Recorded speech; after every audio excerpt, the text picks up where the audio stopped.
Station 11. I'm almost done. There's probably around a week left to work on it, and I love it. It's simple. There's a purity about it. The composition is just absolutely wonderful. Here, the figure of Jesus is in the center.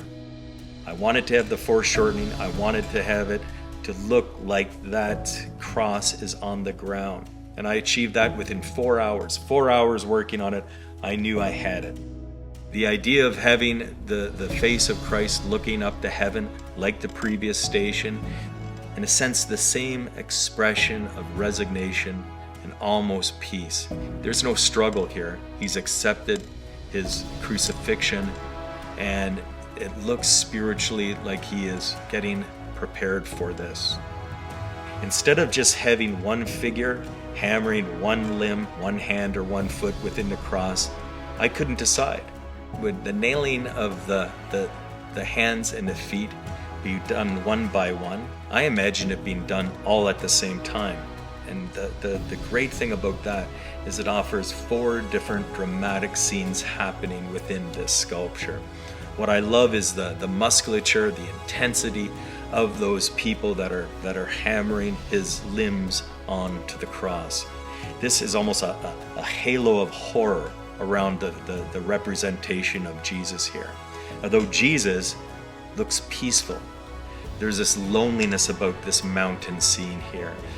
Again, you can see the position where Christ will be. You can see actually at the top of that mountain a little hole where his cross will go in. On either side, the thieves, one already being crucified, the other being raised up, the cross is being put in. I have the city on the one side, a little bit of detail there.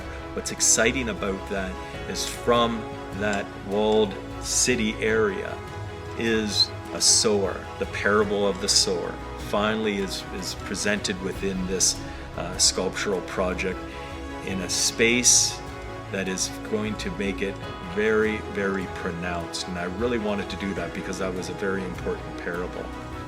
The fascinating thing about creating this piece is to get the foreshortening perfect. I wanted to make sure that the cross was on the ground. I wanted to make sure that the figures were on the ground. The vegetation, the roots, the stumps are brought out so you have that perception of depth within it.